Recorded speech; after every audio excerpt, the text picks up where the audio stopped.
mettre en œuvre. Parce que j'avais un plan qui consistait à quand même faire un discours comme l'honorable député Cheikh Tidiane Youm, qui va me permettre de prendre en compte des considérations d'ordre général que je pense doivent être connues des députés, mais également, en partageant ces considérations d'ordre général, je réponds en réalité à certaines de vos questions. Donc, d'une pierre, je ferai au moins deux coups. Inch'Allah. Et ce discours me prendra, vous pouvez chronométrer, exactement 7 minutes. Et il me restera 43 minutes pour répondre à 34 thématiques, à 14 thématiques.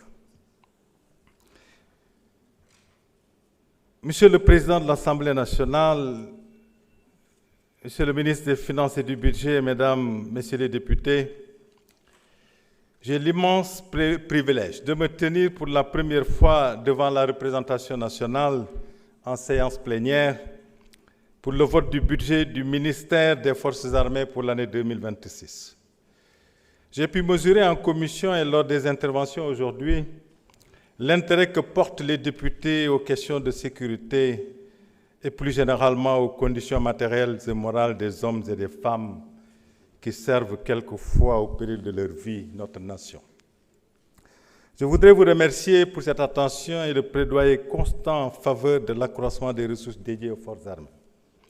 L'exercice auquel je me prête est conforme à la vision que nous avons des forces armées, à savoir une institution subordonnée à l'autorité politique et soumise au contrôle parlementaire des représentants du peuple. Nous tirons à juste titre une grande fierté de disposer des forces armées apolitiques républicaines et au service de la nation. Cette trajectoire singulière de notre continent, dans notre continent ne peut être comprise sans se référer à l'histoire de notre institution depuis l'indépendance. En effet, cette posture, nous la devons au sens élevé des responsabilités et à la clairvoyance de nos grands anciens, toutes catégories et générations confondues, qui ont maintenu les forces armées avec constance sur le chemin du devoir. Maintenant, devant vous, je voudrais leur rendre un hommage appuyé. Je tiens également à saluer l'engagement quotidien des soldats, marins, aviateurs, gendarmes et personnels civils des forces armées déployés sur l'ensemble du territoire et dans les opérations extérieures au service de notre pays et de la communauté internationale. Je voudrais aussi saisir cette occasion pour saluer la mémoire de nos frères d'armes disparus et renouveler nos vœux de prompt rétablissement et l'expression de nos solidarités à nos camarades blessés et alités. Mesdames et Messieurs les députés, la mission première des forces armées est de défendre l'intégrité du territoire national et de protéger les populations et leurs biens.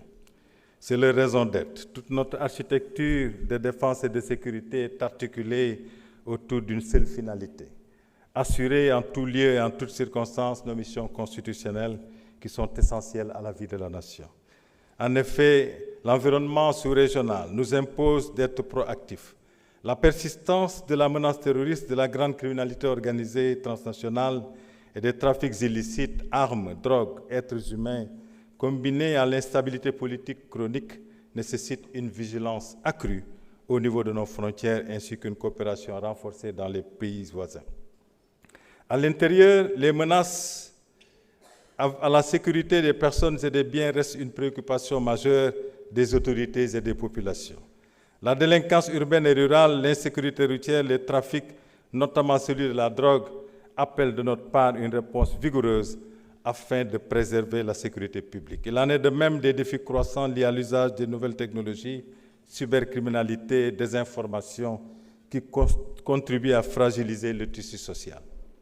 Face à tous ces risques, il n'y a pas de place à l'improvisation. La sécurité n'est jamais acquise, elle se construit et se finance.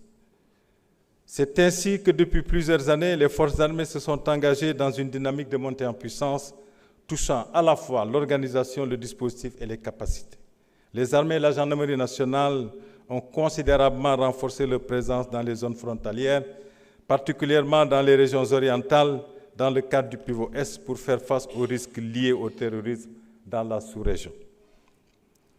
Dans la région de Casamance, les forces armées accompagnent la dynamique de paix actuelle en apportant leur appui à la mise en œuvre du plan Diomaye pour la Casamance, favorisant ainsi le retour progressif des populations dans leur localité.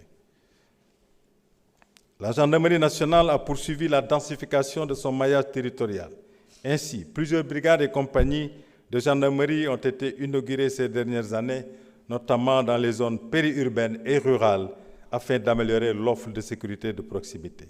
Les armées ont également mis sur pied de nouvelles unités et renforcé leurs capacités pour prendre en compte l'ensemble du spectre des menaces dans les espaces terrestres, aériens et maritimes. Pour faire face aux menaces sécuritaires, les forces armées opèrent avec les autres forces de défense et de sécurité dans un esprit de cohésion et de complémentarité fondamentale pour l'exécution de la mission qui nous est commune, celle de protéger notre pays. Mais les forces armées ne font pas que cela. Elles ont également la responsabilité d'être en adéquation avec les problématiques de l'heure de notre pays, notamment en matière de sécurité humaine.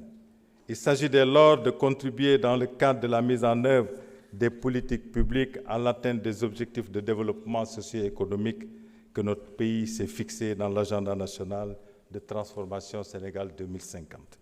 C'est pourquoi il s'engage en soutien aux autres administrations publiques, dans les domaines de l'éducation, de la santé, de l'environnement, de l'assainissement, de la lutte contre les catastrophes naturelles, etc. Le déploiement de l'hôpital militaire de campagne à Médina Yoro Fula, la création des LINAC, la participation à la lutte contre les inondations et la résorption des abris provisoires sont autant d'illustrations de la mise en pratique du concept Armée-Nation rénové qui symbolise notre engagement total au service de nos populations.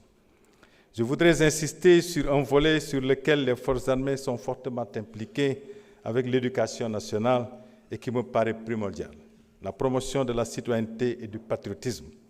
C'est dans cette optique que nous avons mis en place le programme Wadjal Khaleyi avec les armées et initié avec la gendarmerie nationale un projet de formation civique et de développement de la culture de défense et de sécurité de nos jeunes dans les écoles et d'ara. Toutes ces démarches visent à établir des relations civilo-militaires solides, qui sont un facteur d'efficacité dans l'exécution de nos missions. Par ailleurs, en droite ligne des orientations de la vision Sénégal 2050, les forces armées œuvrent à la consolidation de la souveraineté nationale. Le projet d'industrie de défense que nous pilotons avec les autres départements ministériels et administrations de l'État s'inscrit dans cette volonté de renforcer l'autonomie stratégique nationale. Je voudrais conclure avant de répondre à vos questions en vous réitérant notre engagement solennel à poursuivre l'œuvre initiée par nos anciens et à maintenir les valeurs de discipline, de dévouement, de professionnalisme et de loyauté qui nous valent le respect de nos concitoyens et font la réputation de nos forces armées dans le monde. Je vous remercie. Je pense que je n'ai pas dépassé les 7 minutes. Voilà. Merci beaucoup, Monsieur le Président de l'Assemblée, honorables députés. Comme vous avez vu, j'ai reçu énormément de questions. Mais souvent, elles se recoupent. Et c'est pour ça que je me suis permis de m'organiser en thématique.